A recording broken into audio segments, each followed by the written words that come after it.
샬롬. 네, 여러분 반갑습니다. 오늘 이 영상은요, 다시 복음 앞에 시리즈 설교를 총 정리해주는 영상입니다. 고난주간 특별 집회로 다시 복음 앞에 설교 시리즈를 나눴죠. 다시 복음 앞에는 절대적으로 중요하다고 했습니다. 왜냐하면 복음의 전체 그림을 그려주는 그런 복음 말씀이기 때문이라고 했죠. 그래서 제가 이것을 나눠드렸습니다. 이 나눔지를 여러분께 나눠드렸죠. 다시 복음 앞에 총정리 및 나눔. 그래서 구역 모임 때 혹은 또 가정 안에서 부부간의 또 만남 때 모임 때 이 다시 복음 앞에를 총정리하고 함께 나눌 수 있도록 그렇게 부탁을 드렸습니다. 그래서 오늘은 이 나눔지에 나와 있는 핵심 질문들에 여러분 답을 하셔야 되는데 그 답을 제가 말씀을 드리겠습니다.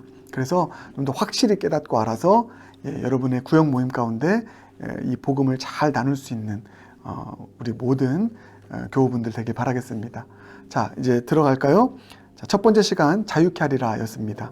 그래서 1번 질문 뭐라고 나와 있죠? 진리가 너희를 자유케 하리라고 했는데 진리가 누구입니까? 여기서 진리는 복음이라고 했습니다. 그러니까 복음이 무엇입니까? 복음은 누구입니까?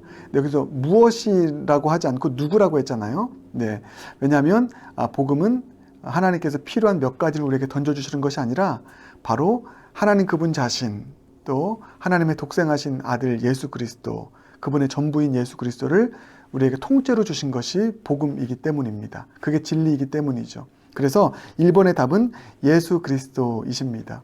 여러분, 복음은 하나님께서 우리에게 필요한 몇 가지를 던져주신 것이 복음이 아닙니다. 그냥 그분 자신을 우리에게 주신 것, 통째로 주신 것이 복음입니다. 그분 안에 모든 것이 다 있습니다. 그분 안에서 우리는 모든 것을 할 수 있는 것이죠. 그래서 예수님이 내 안에 계시고 내가 예수님 안에 있는 것, 내가 예수님을 소유한 자가 된 것, 이게 복음이고요. 예수님이 내 안에 계시고 내가 예수님을 소유했기 때문에 예수의 생명, 영원한 생명이 나의 생명 되었고 예수의 능력, 하늘의 능력이 나의 능력 된 것입니다. 그래서 이 진리, 이 복음이 우리를 자유케 하는 것이죠. 네. 2번입니다. 그래서 이 진리가 주는 자유는 무엇입니까? 이 예수님이 주는 자유는 무엇입니까? 두 가지죠. 먼저 첫 번째, 악으로부터의 자유입니다. Free from. 그래서 우리 얽매였던 모든 것들로부터 우리를 자유케 하는 이 능력이 바로 이 예수 복음에게 있다. 그래서 사도 바울처럼 고백할 수 있다고 말씀드렸습니다. 내가 비천에 처하든 부하든 무엇이 있든 없든 나는 모든 것 안에서 자족할 수 있는 비결을 배웠다. 내게 능력 주시는 자 안에서 내가 모든 것을 할 수 있다. 이렇게 고백하잖아요. 이게 바로 악으로부터의 자유입니다. 모든 죄악으로부터 우리를 자유케 하고 얽매였던 모든 것들로부터 자유케 하는 것이 바로 예수 복음입니다. 네, 이렇게 free from의 자유뿐만 아니라 또 하나가 뭐라고 했죠? free for의 자유. 단순히 얽매였던 것들로부터 자유케 될 뿐만 아니라 더 나아가서 선을 위한 자유, 선을 향한 자유.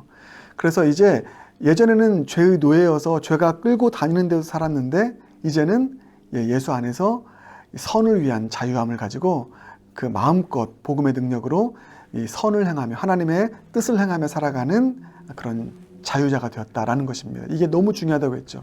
그래서 크게 두 가지 차원에서의 이 선을 위한 자유를 가지고 살아가는 역동적인 인생이라고 했습니다. 그게 뭐죠? 하나님 주신 사명 두 가지, 문화명령, 그리고 또 하나는 지상명령입니다. 문화명령 통해서 우리 삶의 각 영역에서 하나님 나라를 꽃피워갈 수 있는, 우리가 속한 직장과 사업과 우리가 속한 세상에서 하나님 나라를 세워갈 수 있는 그런 자유자가 된다. 또 지상명령은 무엇입니까? 복음의 증인이 된 것이죠. 땅끝까지 이르러 복음의 증인이 되는, 그래서 복음을 전하고 잃어버린 영혼들을 구원할 수 있는 이 지상명령을 이루어갈 수 있는 자유가 바로 예수 복음 안에 있다. 그래서 이 복음이면 충분하다고 했습니다. 이 복음 안에서 우리는 초대교회의 영광, 초대교회가 뭐라고 그랬죠? 바로 이 악으로부터 자유할 뿐만 아니라 또 선을 위한 자유로 나아가는 그 부흥이 바로 초대교회의 부흥이라고 말씀드렸습니다. 그래서 우리 교회가 초대교회의 영광으로 나아가는 교회가 되는 것이죠. 복음이면 충분합니다. 이 일을 위해서는. 자, 두 번째 시간입니다. 다른 복음은 없나인데요. 1번, 교회 내 침투한 다른 복음 두 가지가 무엇입니까? 첫 번째가 뭐죠? 율법주의라고 했습니다. 율법주의는 어떤 복음이라고 했죠? 조건부 복음이라고 했습니다. 왜 조건부 복음이라고 했습니까? 내가 무엇을 해야만 구원을 얻으니까. 구원을 위해서 내가 해야 될 일이 있기 때문에. 그래서 구원의 어떤 주체가 나인 것입니다. 예, 이 율법주의. 그래서 이 율법주의가 다른 복음의 첫 번째 형태다. 이 율법주의가 아주 위험한 그런 구멍난 복음인 이유는 죽이는 일을 하기 때문이다 라고 말씀드렸습니다. 고린도후서 3장을 보면 율법 조문은 죽이는 것이요. 예, 새 언약의 일꾼, 복음의 일꾼은 살리는 자들이라 이렇게 말씀하고 있죠. 율법 조문은 죽이는 것입니다. 자꾸만 이거 해라 저거 해라 하니까 우리 인간은 할 수 있는 힘이 없습니다. 그러니까 못하니까 율법주의는 어디로 나간다고 했죠? 정죄하고 비판하고, 예, 결국은 죽이는 일을 한다라는 것입니다. 두 번째, 교회 내에 침투한 다른 복음 두 번째는 번영의 복음이라고 했습니다. 이 번영의 복음은 이렇게 요약했죠. 현세적이고 물질적이고 이기적이다. 나만을 위한 이 세 가지를 말씀드렸습니다. 이 번영의 복음, 물론 하나님께서 우리에게 번영을 주신다고 했습니다. 그런데 이게 구멍난 복음이고 다른 복음이라고 말씀드린 이유는 치우쳤기 때문이라고 했죠. 지나치게 현세적이고 또 물질적인 것에만 너무 지나치게 치우쳤다. 그래서 더 나은 본향, 더 나은 복음, 하늘의 신령한 복음, 영적인 복, 이것들을 외면하게 만든다. 치우쳤기 때문에 위험하다고 말씀드렸고, 또 하나는 빠졌기 때문에. 뭐가 빠졌다고 그랬죠? 고난, 죄. 고난의 신학, 또 죄의 신학이 빠져 있는 것. 이게 바로 번영의 복음이라고 했습니다. 그래서 여러분, 이 번영의 복음이 얼마나 잘못됐냐면, 자칫 잘못하면 이 번영의 복음에 사로잡히면 실족할 위험이 크다고 말씀드렸습니다. 왜냐하면 번영이 되지 않으면 실망하는 거, 원망하는 거예요. 그리고 떠나게 되는 것입니다. 예, 그래서 이 교회 내에 침투한 율법주의와 번영의 복음이 있다 말씀드렸고요. 2번, 세상이 추구하는 다른 복음 두 가지가 무엇입니까? 네, 1번은 뭐죠? 문제 해결형 복음, 또 2번 소원 성취형 복음입니다. 어떤 문제가 나의 어떤 이 문제를 해결할 수 있는 그 대상이 복음인 거예요. 그게 돈일 수 있고요. 그 명예일 수 있고요. 권력일 수 있습니다. 그게 복음인 것입니다. 예. 그러니까 지극히 사실 이 번영, 현세적이고 물질적인 것에 세상적 종교를 빼고 붙잡는 것이 바로 이 세상이 추구하는 복음이죠. 소원 성취도 마찬가지입니다. 이것만 되면, 이것만 이루면 내 인생은 행복할 거야. 이렇게 생각하는 것, 그래서 그 소원을 이루기 위해서 달려가는 것, 이것이 바로 세상이 추구하는 복음이라고 했는데, 번영 복음에서 종교를 뺀 것이 바로 이 세상 복음이다. 지극히 물질적이고 현세적이고 나 중심적이다. 그래서 이 세상이 추구하는 복음의 종착역은 뭐냐면 나입니다. 자아실현. 그래서 세상에 추구하는 모든 미디어와 매스미디어, 뭐 가르침들 다 뭡니까? 자아 실현, 자아 욕구를 실현하는 것에 초점을 맞추고 있는 것이죠. 자아 숭배가 우상 숭배라고 말씀을 드렸습니다. 자, 3번 보겠습니다. 진짜 복음과 가짜 복음을 분별하는 세 가지 기준이 무엇입니까? 예. 그래서 여러분, 이런 다른 복음도 많이 있고 세상의 복음이 있는데 이 진짜 복음과 가짜 복음을 분별하는 기준 세 가지 말씀드렸죠. 첫 번째, 일시적인가 영속적인가. 그러니까 일시적인 것은 무엇입니까? 그 사마리아 여인의 비유를 들었죠. 우물가에, 야곱의 우물에 물을 마시는 것입니다. 그러니까 물을 마시면 금방 또 갈증이 다시 생기게 되는 것이죠. 남편도 세상 복음이죠. 예, 일시적인 행복을 주는 것입니다. 그러니까 질리니까 혹은 또 맞지 않으니까 계속 남편을 바꾸게 되는. 그러니까 일시적인 것은 복음이 아니라는 것입니다. 영속적인, 영원히 지속되는. 그래서 주님이 주시는 기쁨은 빼앗기지 않는 기쁨이라고 했습니다. 영속적인 기쁨이죠. 자, 그리고 두 번째 분별 기준, 부분적인가 근본적인가. 부분적이라는 것은 무엇입니까? 나의 어떤 육신만을, 어떤 일부분만을 채워주는 것입니다. 예. 근데 세상 복음, 다른 복음이 그런 것이죠. 현세적이고 물질적입니다. 근데 근본적인 것은 육신뿐만 아니라 내 영, 혼, 육, 지, 정, 의, 내 존재 자체를 전부를 충족시키고 만족시키는 복음. 영혼 깊숙이, 영원히 목마르지 아니하는 이 근본적인 기쁨과 복음. 이게 바로 예수 복음이죠. 분별 기준이 바로 이것입니다. 마지막 세 번째, 상대적인가 절대적인가. 상대적인 것은 무엇입니까? 네, 내가 기쁜데 남이 슬픈 거예요. 네. 내가 어떤 승진했습니다. 누군가가 떨어졌습니다. 이거는 복음이 아니죠. 나한테만 좋은 것입니다. 복음이 복음되려면 모든 사람들에게 보편적으로 좋은 것이죠. 절대적인 기쁨을 주는 것. 그게 바로 예수 복음입니다. 예수 복음은 나도 좋고 너도 좋은 것입니다.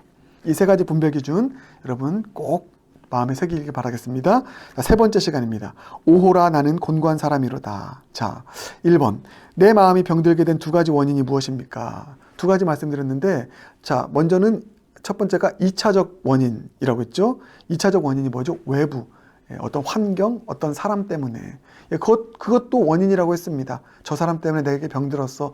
이 환경에서 살아갔으니까 내가 이렇게 병들었어. 그러나 그것이 근본적인 이유는 아니라고 했습니다. 그래서 빠지지 말아야 될 게 뭐라고 했죠? 피해의식, 빠지면 안 된다 말씀드렸고요. 책임 전가하는 삶, 삶을 살아가는 것을 청산하자고 말씀드렸습니다. 근본적인 이유가 뭐라고 했습니까? 외부가 아니라 내부이다. 1차적 원인은 내부, 내부, 내 안에 있는 것. 내 안에 무엇입니까? 내 안에 죄. 내 안에 죄가 바로 나를 병들게 한다. 내 마음을 병들게 하고 내 삶을 황폐화시킨다. 이렇게 말씀드렸습니다. 우리 모두가 다 이 죄를 가지고 있다고 했죠. 죄는 인격체라고 했습니다. 자, 그래서 2번 죄가 무엇입니까? 라고 했는데 우리가 살인을 하고 도적질하고 이것은 죄의 열매, 죄의 결과라고 했습니다. 죄는 무엇입니까? 표적 되시는 하나님을 인정하지 않고 내가 내 인생의 표적, 주인이 되는 것이 죄입니다. 죄는 하나님을 인정하지 않는 것입니다. 아버지와 아들의 예화를 들었죠. 아버지를 아버지로 인정하지 않는 것만큼 큰 죄는 없다라는 것입니다. 그리고 표적 되시는 하나님, 그 하나님을 이탈해서 하나님 인정하지 않고 내가 내 인생의 주인 되려고 하는 것, 이게 죄라고 했습니다. 하나님으로부터 떠난 것이죠. 내 힘과 내 능력대로 사는 것입니다. 그게 바로 선악과 사건이라고 했죠. 선악과는 내가 내 인생의 판단자가 되겠다. 하나님이 왜 날 판단해? 하나님이 내 인생의 주인이 아니야. 이게 선악과라고 했습니다. 죄는 하나님을 인정하지 않는 것. 내가 내 인생의 주인 되려는 것이 죄라고 했습니다. 3번. 그 죄의 결과는 무엇입니까? 하나님을 떠나서 이제 내가 가지고 있는 유한한 자원으로 살게 되기 때문에 많은 이제 부작용, 파멸의 일들이 있죠. 먼저 첫 번째, 나 자신의 파괴입니다. 하나님이 인정하지 않고 하나님 떠났기 때문에 뭐라고 했죠? 하나님의 형상을 잃어버린다고 했습니다. 하나님의 공의와 하나님의 사랑의 성품으로 살지 않아서 공의가 아니라 불법, 불의를 행하고요. 사랑도 왜곡된 사랑, 이기적인 사랑, 아가페가 아니라 이기적인 사랑을 가지고 자식도 사랑하고 지독한 자아 사랑에 젖어서 살아가게 된다라는 것입니다. 하나님의 형상을 잃어버리는 것이 계속 커지게 되면 어떻게 됩니까? 짐승 같은 삶을 살아가게 된다는 것이죠. 동물과 사람을 구분짓는 것이 하나님의 형상에 있고 없음인데, 그래서 죄 많이 짓는, 죄 가운데 살아가는 자들을 금수만도 못한 사람이다 이렇게 얘기하고 있잖아요. 나 자신의 파괴입니다. 그래서 이렇게 살다가 어떻게 된다고 했죠? 사망, 죄의 삭은 사망이요. 죽습니다. 영원히 죽습니다. 이런 파멸이 있는 것입니다. 두 번째는 관계 파괴. 위로는 하나님과의 관계 파괴되죠. 옆으로 사람과의 관계가 파괴됩니다. 그래서 아담과 하와 내 뼈 중에 뼈, 살 중에 살이라 말했는데 저 여자 때문입니다. 아까 말했죠. 정확히 말했죠. 책임전가, 또 피해의식. 그래서 관계가 깨지는 것입니다. 자식들도 가인과 아벨 관계가 깨지는 것이죠. 그래서 여러분 관계가 파괴되는 것이고요. 사실 우리 삶 가운데 거의 대부분의 문제는 관계 문제입니다. 이 관계가 파괴되는 원인이 뭐라고요? 죄. 하나님을 인정하지 않고 내가 내 인생의 주인 되려고 하는 이 죄. 이 죄가 관계를 파괴한다. 세 번째는 창조된 선한 세상을 파괴한다. 그래서 아담이 죄 범하고 난 후에 땅이 저주를 받을 것이다. 땅이 엉겅퀴를 낸다. 그래서 창조된 세상이 문화명령, 아름다운 하나님의 나라로 에덴 동산으로 만들지 못하고 파괴되는 일들이 일어나게 된다고 말씀을 드렸습니다. 자, 이제 네 번째 시간입니다. 반드시 너를 고치리라. 자, 이 죄 문제 해결해야 되는데, 자, 1번, 죄 문제 해결을 위해 필요한 두 가지가 무엇입니까? 먼저 하나님의 역할이 있다고 했고요. 1번이. 2번, 우리의 역할이라고 했습니다. 이 하나님의 역할이 절대적이라고 했고, 우리의 역할은 더해서 뭘 하는 것이 아니라 하나님 하신 일에 그냥 반응하는 거라고 했습니다. 이 두 역할이 필요하다. 자, 먼저 하나님 역할 볼까요? 2번, 구원을 위해 삼위 하나님이 하신 역할이 무엇입니까? 자, 성부 하나님의 역할이 뭐라고 그랬죠? 성부 하나님은 구원을 계획하신 분이다. 구원을 계획했다. 구원의 총 디렉터이시다. 그래서 창세 전부터 구원을 계획하셨다고 했습니다. 그래서 이 구원을 계획하셨는데 어떻게 계획했다고요? 우리를 하나님의 자녀가 되도록 계획하셨다. 단순히 죄에서 꺼내주는 것이 아니라 하나님의 형상을 회복한 자녀가 되어서 죄로부터의 자유, 또 선을 위한 자유로 나아가는 문화명령, 또 지상명령을 이루는 하나님의 사람으로, 자녀로 그렇게 우리를 구원하고자 하는 계획을 세우셨다. 그게 언제부터요? 창세 전부터. 자, 그 다음에 2번, 성자 예수님의 역할은 무엇입니까? 그 하나님의 구원하신 계획을 이제 실행하신 분입니다. 예수님이 이 모든 걸 다 이루셨습니다. 놀라운 하나님의 이 구원의 모든 스케일을 예수님이 다 이루셨습니다. 십자가를 지실 때 뭐라고 마지막으로 말씀하시죠? 다 이루었도다. 그래서 예수님 안에 모든 것이 다 있습니다. 예수님을 소유하면 이 구원의 모든 스케일, 선을 위한 자유까지 나아가는 이 구원의 스케일 모든 것을 다 머금는 삶을 살아가게 된다 말씀을 드렸습니다. 3번, 성령 하나님의 역할은 무엇이죠? 그 구원을 적용하시는 분이 바로 성령님이라고 말씀드렸습니다. 그 성령 하나님. 그래서 우리가 그 성령 하나님을 우리 마음 가운데 보내주시면 우리 마음에서 그 예수님을 믿어지게 하고요. 우리의 병든 마음을 성령께서 이제 부드러운 마음으로 변화시키셔서 이제 그 건강한 마음으로, 또 믿음의 마음으로, 예수의 마음으로 살아갈 수 있도록 우리의 마음을 주장하시고 인도하시는 보혜사가 성령님이시다. 근데 그 성령님이 영원히 우리와 떠나지 아니하신다. 이렇게 말씀을 드렸습니다. 자, 마지막 3번, 구원을 위한 우리의 역할은 무엇입니까? 이 놀라운 구원을 주님께서 계획하시고 반드시 우리를 고치실 것이라고 약속하셨는데, 자, 4가지. 먼저 인정, 어드미션, 인정. 내가 존재적인 죄인인 것을 인정하자고 했고요. 2번째, 회개입니다. repentance. 내가 예수님을 십자가 못 박았다. 내 죄 때문에 주님이 십자가에 못 박아 죽으셨다. 그래서 회개하자라고 했고요. 3번째, 믿음입니다. 그 예수님께서 십자가를 지시고 죽으심으로 나의 존재적인 죄의 문제를 해결하셨다. 그리고 예수님이 다시 살아나심으로 인하여 내가 해방되었다. 새로운 생명을 얻게 되었다. 영원한 생명, 예수님을 소유하게 되었다. 이것을 믿는 것입니다. 그리고 마지막 4번째, 결단입니다. 이제는 예수님이 내 삶의 주인이요 구원자이십니다. 그래서 결코 돌아서지 않으리, 이 결단. 또 2번째로 뭐라고 했죠? 나는 날마다 죽노라. 그래서 나를 부인하고 내 생각을 내려놓고 주님의 뜻을 붙잡고 살아가는, 말씀과 기도로 이제 주님의 말씀을 순종하며 살아가는 것이 날마다 죽는 것이라고 말씀드렸습니다. 5번째 시간, 보혈을 의지하며 나아갑니다. 혈루증 여인이 낫게 산 일이 무엇입니까? 바로 예수님의 옷자락에 믿음으로 손을 댄 일입니다. 예수님의 옷자락에 믿음으로 손을 대는 것.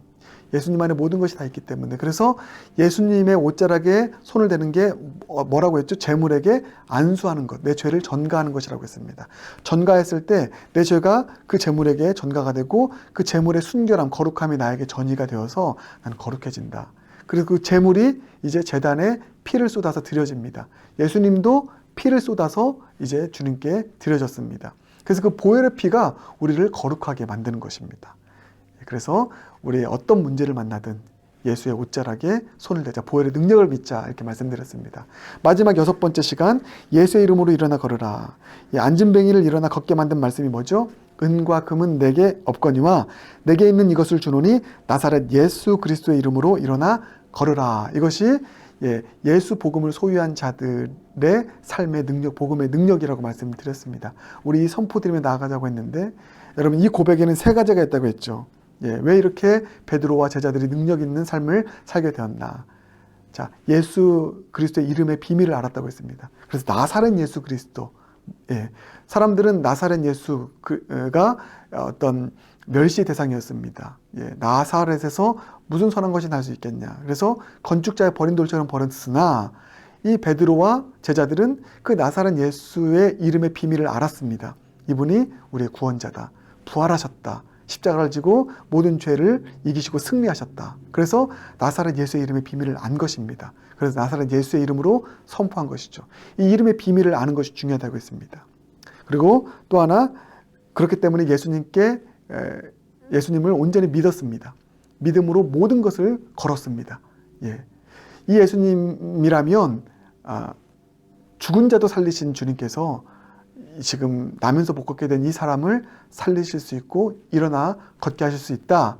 그 보혈의 능력, 나사렛 예수의 이름을 믿었습니다. 믿었기 때문에 마지막 세 번째, 전부를 걸었습니다. 은과 금 없어도 돼. 은과 금을 의지하지 않겠다. 오직 예수의 이름으로 승부하겠다. 그래서 능력이 나타나는 것은, 예수의 이름을 믿는 것은 주님께 전부를 거는 것이라고 했습니다. 이 전부를 거는 게 뭐라고요? 구주와 함께 죽고 구주와 함께 사는 것이라고 했습니다. 그래서 나를 부인하고 예수님을 온전히 의지하는 것. 여러분, 이렇게 전부를 걸며 주님만을 믿는 믿음으로 이 놀라운 복음의 능력, 생명의 역사를 일으키는 삶을 살아가는 저 여러분 모두가 되길 주님의 이름으로 축복합니다. 이 다시 복음 앞에 설 수 있는 우리 영락교회 교인 한 분 한 분 되길 주님의 이름으로 축복합니다. 구역 모임 때 꼭 나누시고요. 그리고 여러분의 삶 가운데 이 복음으로 인한 자유가 넘쳐나길 주님의 이름으로 축복합니다. 그리고 제가 다음 영상에는요, 이 다시 복음 앞에를 기준으로 해서 이제 우리가 이 복음이 무엇인지를 설명할 수 있어야 됩니다. 다시 복음 앞에의 이 모든 내용을 아주 잘 요약해서 설명해 주는 것이 여러분 잘 알고 있는 브릿지 전도, 생명의 다리 전도법입니다. 그래서 이 생명의 다리 전도법을 제가 알려드리겠습니다. 그래서 그대로 제가 좀 재현을 해드리도록 하겠습니다. 우리 영락교회 성도님들은 이것을 다 외우실 수 있길 바라겠습니다. 그래서 누구를 만나든지 이것을 가지고 복음을 제시할 수 있는 그런 우리 영락교회 성도님들 되길 바라겠습니다. 그래서 여러분, 제가 주일에 이 생명의 다리 전도법 이 그림과 또 뒤에 그 전도법을 위한 이 전도문, 그 복음 제시 문을 제가 올려드리도록 하겠습니다. 다 외우시면 됩니다. 그래서 여러분 모두가 다 이 전도법을 숙지해서 또 복음 전도를 할 수 있는 우리 영락교회 교인분들 모두가 되길, 또 이 영상을 들으시는 모든 분들 되길 주님의 이름으로 축복합니다. 감사합니다.